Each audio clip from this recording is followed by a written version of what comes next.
So yeah, to start it up, let's get back to a sad event which occurred 10 months ago. In April 2018, a cryptocurrency exchange named My Ether Wallet recorded an incident of a man-in-the-middle attack.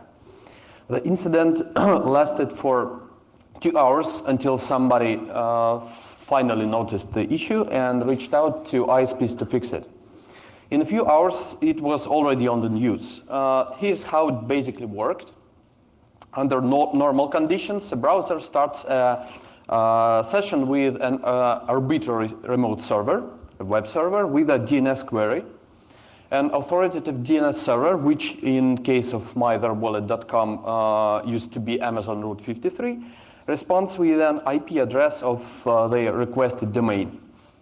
And after that, the browser sends an HTTP request, or better, fires up a TLS session with that IP address. Then the server, again hosted in our case within another Amazon product, responds with a TLS certificate, the signature of the letter being then checked against the built-in browser trust store. So what attackers did in that case was a BGP hijack of the Route 53 IP prefix, which hosted the authoritative server for the myetherwallet.com domain. An initial query would then go to a rogue DNS server, which responded with an IP address of a server controlled by the attacker. After that, just like in a normal case, the browser sent a TLS hello, which didn't go to Amazon this time, but instead traveled all the way down to a cold and hopeless place somewhere in Siberia.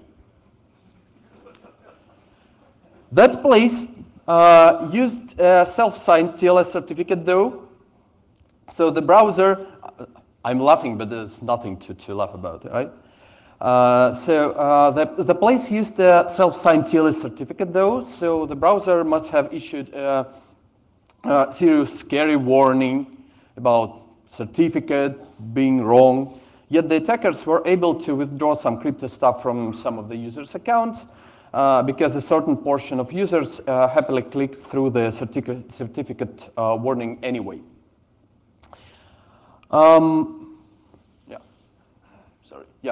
Let's be clear, it's not that easy to get through HTTPS certificate warnings with today's Chrome or Firefox. Sometimes it's even impossible, depends on an error though. In today's internet, a harmful man-in-the-middle attack is quite a rare thing. A few orders of magnitude more often, it's either a captive portal doing captive things, or a site blocking enforced by law, or simply a configuration error which can occur both on the server side and a client side, like an accidentally expired certificate, and on the client side, for instance, a mistaken parental controls setup. A user basically learns by heart today to circumvent the HTTPS errors, because they have done it 1,000 times before and nothing bad has happened after that. Which is why the most popular suggestion on how to fix the issue of BGP hijacking against an HTTPS portal was to further strengthen the way a contemporary browser reports a certificate issue. If we say won't allow to click through that error at all, then the issue is completely gone. Unfortunately, it turns out it's not really that simple. The first time I faced a BGP hijacking incident myself dates back to the year 2012. Our only business back in those days was DDoS mitigation. The problem with DDoS mitigation is that sometimes a criminal is really highly motivated to bring a network service down. That doesn't happen usually with, say, carpet bombing blackmail attacks. Yet once in a while, an attack is ordered by market competition of the victim, and depending on the market situation, a competition can go to great length to achieve what they try to achieve. And of course, a hijacking is quite a reliable way to do that. Costly though, but the cost is always about a trade-off between how much you pay and how much you get in return. At that time, we happened to already have an internal BGP monitoring tool, which we then polished a bit and released to public in a year. However, as we examined possible consequences of a hijacking, we figured out that almost no matter how secure is the configuration of a web server, a man-in-the-middle attack through hijacking would still be a success. The problem is certificate authorities which sign certificates with keys reflected in a browser trust store only need to first check if the entity requesting an HTTPS certificate for a website is in fact in charge of managing that website. And due to obvious chicken and egg dilemma, here they do it in insecure ways.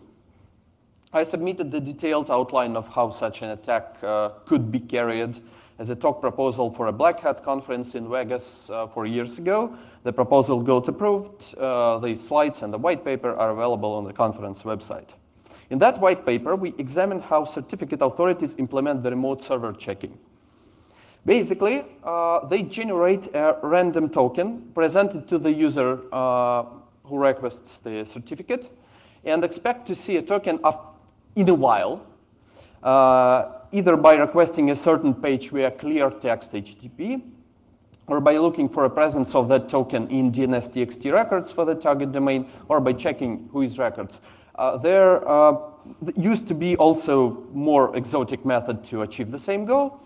But those three are quite enough for our consideration because it's the user who chooses one particular checking method and not the certificate authority.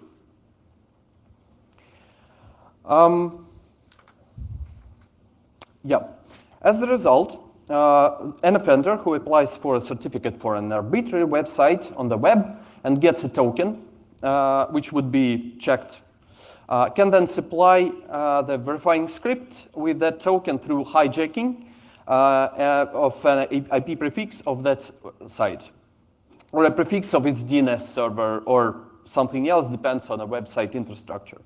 In turn, a CA would issue a perfectly valid TLS certificate and would then send it to the offender. That certificate would then just be used in MITM attacks via hijacking again, or via any other traffic redirection method convenient for the attacker. If the server resides in the United States, all the users are in the North America, and there's a CA in, say, Poland or Spain, then adjusted for the internet topology, a limited range hijacking would go totally unnoticed. The white paper defined two different types of a BGP hijacking attack, which were mostly different only in how stealthy an attack could go from the victim's point of view. One important consequence was that for such an attack implemented properly, there was at that point virtually no way of telling it in fact occurred, much less of investigating it. So I have published the white paper, and within a few months, I've collected feedback from the trust authority industry experts. It is just one article, but there were more on different news websites. With my unfortunate hands-on experience from 2012, I was thrilled to see how the issue is probably going to be resolved in the most elegant and beautiful way. Guess what? What I got instead was a reassuring statement that the issue highlighted wasn't really an issue. The articles pointed out first that the BGP hijacking issue alone was almost purely theoretical.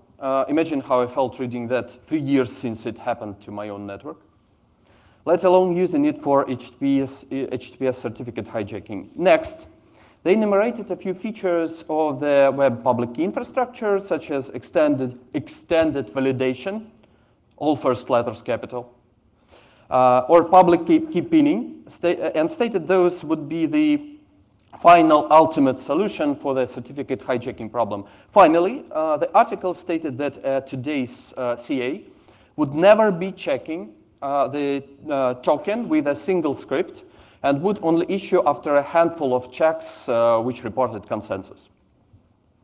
The author also called us a BGP monitoring company, which we, in fact, were not at the moment. We're still a DDoS mitigation company, maybe 99%. And the BGP monitoring tool called Radar was developed as a free community project, but that was just less important. So here's an outline of how the CA industry planned to deal with this back 3.5 years ago. We could have waited even for longer to see how did that go, but as we'll see, that's not needed. What's the ultimate result as it is today? The first statement was that BGP hijacking doesn't happen in practice. Someone I've been talking to coined the term conference type attack, meaning that such a threat doesn't have to be a part of practical web security risk assessment. However, it was 2018, and as we can see, those attacks do happen. The essential prerequisite, though, is a motivated attacker hunting for a price convincing enough, and cryptocurrency exchanges are an obvious target. The My Other Wallet case missed the certificate part, though, but the attackers in that case probably do not follow conference agenda as thoroughly as all of us here do. Too bad for them, because if they did, they could have been sitting on the wallet user accounts for much longer than 2 hours. Yeah, that is the first outcome today. Attend internet community meetings such as NANOG, and you will never miss an opportunity. Yeah, sorry, that was a contextual advertising. They forced me to do that. Another funny thing is that since year 2015, different people on multiple occasions wrote me emails or even reached me in person to clarify the details of that potential threat or to discuss strange issues with TLS they have seen. And last year, on 2 unrelated occasions, the topic to discuss was a certificate in public certificate transparency logs that the website owner had reasons to believe they couldn't have ever consciously applied for. It's quite hard to tell what really happened there because, as I've said before, the certificate issue is challenging enough to detect, let alone investigate. For instance, on average, there are hundreds of Amazon prefixes sitting in hijacks or outleaks every day. And for any website using Route 53, it would take a great effort to sort that haystack pursuing for one needle. A potential offender in both of the cases is assumed to be quite motivated, though. Next up, extended validation, all first letters capital. For those lucky of you who doesn't deal with online banking, EV is essentially that little green box in the address bar of the browser where the name of the company owning the website is written.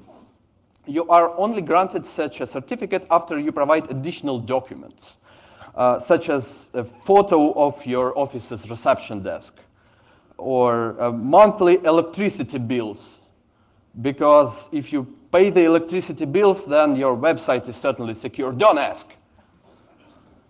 Anyhow, on mobile devices, EVBox even used to replace the address bar completely, which led to funny vulnerabilities such as a folk obtaining a fraudulent certificate for a company called Identity Verified. That phrase was then displayed instead of the address bar, ruling out virtually any possibility that Joe Sixpack would detect a phishing site behind that certificate. It's 2019 now, and EV is effectively dead. Mobile devices don't show it or support it anymore. Some of them never did, like Windows Phone 8. Desktop browsers are also apparently slowly moving out of that support. Websites prefer not to use it, not only because it's so much cheaper to go with domain validation, but also because today an HTTPS certificate renewal process is expected to be 100% automated. And automating EV is HAL incorporated. Again, BGP hijacking is a rare threat today, while forgetting to renew your HTTPS certificate is a routine mistake. And with EV, you wouldn't usually able to fix that in less than a couple of days. Here we see how a remedy was in fact worse than the disease. What's next? Public key pinning, dead. Removed from Chrome a long time ago. Still, I would personally oppose that change, but I'm not blaming Chrome developers for that because they have some solid reasons to do that. What PKP was designed for was to basically put a number of certificates into the browser cache during the very first HTTPS request, and then tell the browser that the remote website should never be displayed if the remote TLS server authenticates itself with a certificate missing in the cache. Now imagine what would happen if someone, such as a NANOG former employee, logs onto the website and puts only one rogue certificate with a 4 years lifetime into the PGP header, and then deletes the certificate. That's called a hostile pinning. And the website would then be unreachable for most of the users for about 4 years, which is bad. Anyhow, PGP has never really seen adoption because, again, updating the PGP value for any today's web server is very, very hard to automate. I know I did it. And the last one, checking the token from multiple places on the internet. This, dear audience, is where the real fun starts. First, a couple of words about the theoretical concept of issuing by consensus. Here's how I understand it was supposed to work. Say there's a number of machines, like 4 on the slide, that run the verifying script. If every machine sees the same token, everything is all right, the certificate is generated and issued. If one of the machines falls though, well, there's still a majority which reports consensus, and apparently no warning. At least I'm yet to see how such a warning could be displayed on the Trust Authority website. And the certificate is issued. And what if we have a BGP incident that propagated across a significant number of ISP networks, and the token supplied to most of the verifying machines? Oh yeah, the majority still reports consensus. And the certificate is still issued.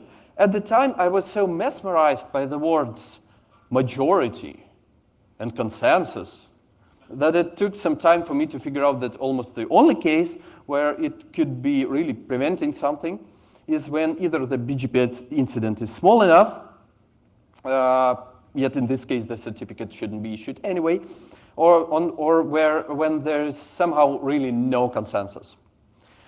Yet in practice, such a case would be almost impossible to see. Okay, so the majority part is just broken. Also, distributing multiple clients across the internet topology in such a way that they would stay independent in case of an arbitrary BGP incident is a very tough engineering task. But let's assume trust authorities could in fact implement a multi-home checking only more properly, somehow. Do they do that? After a couple of years, it came to my attention, and again in a funny way, remind me to tell the story during Q&A if we have time, that someone else except me finally got interested with the issue. Someone innocent, I mean. Guess who? Scientists. Good news, everyone. A team, including Jennifer Rexford from Princeton, did what scientists usually do with white papers they see. They have checked my results. In that white paper, I haven't actually stated that I've carried out the attack myself, and frankly, I can't say I really did. I've tried, but stopped after the token was checked. I needed next to pay for the certificate to obtain it, and there was a moment where I suddenly thought about some 3-letter abbreviations, and then decided it's best to stop here just in case. Princeton folks were more desperate. It turns out that for a number of reputed certificate authorities, no one was actually checking from multiple sources. So fraudulent certificate could have actually be signed and sent to malicious users. If a conscientious CA would use multiple clients around the globe, then it's quite tough to find a conscientious CA those days. The folks continued, and in a year released another paper, much more complicated. They defined 3 more attack types, gave all those 5 fancy sciencey names, and tested the result of those. I'm leaving a link here. I urge you to read it. It's a very cool work. And since then, almost every month, Google Scholar pings me with a new academic reference to my presentation from 2015. So it turns out that by letting the cat out of the box, I wasn't able to get anywhere close to a solution for the root cause. but instead have started a moderately successful research direction. Yeah. Why do I say that the root cause isn't settled? Because no one of the involved parties really cared thereafter.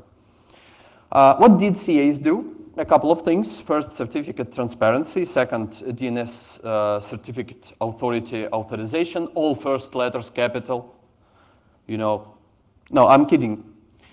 In fact, certificate transparency is a truly brilliant breakthrough. At least now we could become aware of an incident as it goes, which is so much more than nothing. Hardly anyone in enterprise organizations, let alone nonprofits, is monitoring all the CT lists for fraudulent certificate in real time, though. And I may be wrong here, but I believe that hardly anyone is ever going to do that. But so a certain attack window ranging from hours to months still persists. Also, OCSP revocation would involve human factor, which also takes a lot of time. All that put aside, a great technology. CAA, though, solves kind of different problem. You can still use the same CA, let's say Let's Encrypt, that was used by the TLS service owner. Also, CAA is, again, a resource record in the zone, like TXT, and could also be replaced by an attacker. It might have been slightly better in that regard if you could glue it, maybe. Anyhow, it's rather far from being a solution. Oh yeah, here is a fun question. Why did the My Other Wallet attackers hijack the root 53 prefix instead of EC2 prefix, where the website was hosted at the moment? That's, you know, more of an effort. The scheme is more complicated. You need to set up a DNS server where you could have just get along with a lone HTTPS server. So why? Well, there's an assumption that those folks were reasonable, which proves false quite frequently for criminals. But given that assumption, there's an obvious answer. An average DNS server which plays the authoritative role for a website gets order of magnitude less traffic than the website it serves. Handling all the Amazon web traffic, even for a single 20/24, is quite expensive, while doing it selectively the way it was done in My Other Wallet case is very cost effective. That makes DNS a more likely target for future BGP attacks. In fact, hijacking a DNS server opens even more possibilities. You can sniff on its own, you can trick cloud container orchestration tools and so on, but our today focus is only internet-facing servers. Here's how the security tool looks in our radar. Once again, for each Amazon autonomous system, there's a number of BGP incidents happening every day. Don't blame Amazon, though. It's the same nearly for any well-known cloud services provider, a hosting company, or a DNS provider. That's a complete mess. Any autonomous system administrator can get an instant access to its own security information here. It only takes time to register on the website. Please forgive me if I have been lost in all the mergers and acquisitions, but last time I've checked, no certificate authority representative has been using the tool. If any CA is in fact doing that, then I'm sorry. Please send me an email so that we can see how to maybe tailor it better for your needs. The next involved party, obviously, is the DNS community. Well, things here are slightly better. There's a tool which could save us the day, but which is DNSSEC, but oops, the adoption rate was low so far. What did the ISP community do to prevent this? Well, BGP hijacking as a whole. Well, there's also a couple of things. First of them wasn't enough, so there was a plan B, which, guess what, got low adoption so far, but we are not giving up. Now we have plan C, which we can contribute to. Quite far from the final ultimate solution, though, but promising. A sad thing is that apparently we cannot even conduct academic BGP experiments in wild nature, because BGP software present on the internet is sometimes old, sometimes buggy, sometimes old and vulnerable, and it literally takes times to update, it takes years to update whatever routing related piece of code there is. I've never seen, say, Configure or WannaCry victims yelling at the malware authors. because everyone knows that an insecure system on the internet is pretty much doomed, but somehow it's not related to insecure BGP software. So poor researchers who occasionally triggered a bug in FRR this January were put under quite serious public pressure. Maybe it's just me, but it's sad. Long story short, we are reaching the conclusion. I've seen people before criticizing me for not being optimistic enough in my public speeches. So I listen and I hear what's said, and I've put some funny text on the next slide. Yeah, see, it's pink Comic Sans on top of a yellow oval. Must be very funny. What's not funny, though, is that for years, IETF and others has been designing hardened transport protocols to protect users' data. The most contemporary design is Quick with HTTP/3, which adds up quite significantly to the system requirements of a web server for the sake of encryption and data protection. A funny thing is that one of the Quick design goals was, okay, maybe it wasn't really stated in the spec, but it was always implied, to protect innocent users exercising their freedom of speech against evil state actors. I cannot really pick a proper word, at least while we are on the record, to describe how feasible and cheap such attacks are for any possible state actor.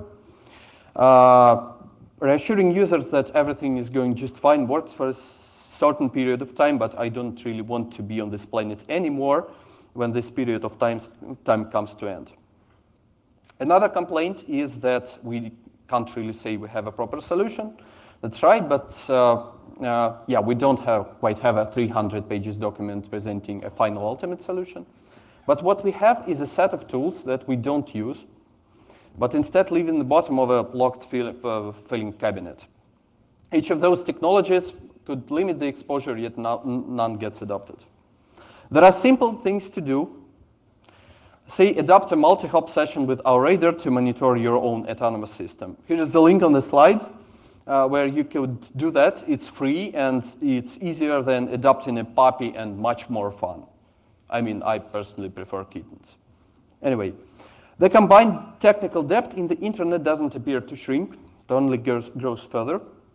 It only takes some time to contribute into paying off the debt, so why not to start now, please? Thank you.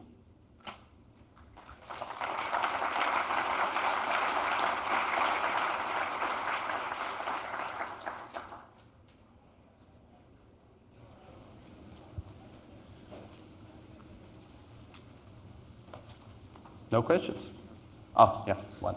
Hi, Matt Weinberg from VeriSign. It should be noted that that domain was not DNSX signed, right, at the time. So had the zone been DNSX signed, any recursive resolver would have not been happy with that zone. It would have helped them a lot if they just signed their zone. Maybe. So a little plug for DNSSEC. Maybe, but Route 53 doesn't allow to sign domains. Sorry. Well, maybe you should use Route another 53 service. doesn't support DNSSEC. It's been, like, the feature request dates back like 6 years ago, but no. Right. Perfect follow-up, Michael Sinatra. Yes, Nat, rhetorical question. Why doesn't Route 53 support DNSSEC? Are you asking that question for me? I'll check with Amazon, okay? So I guess that's it. Thank you very much.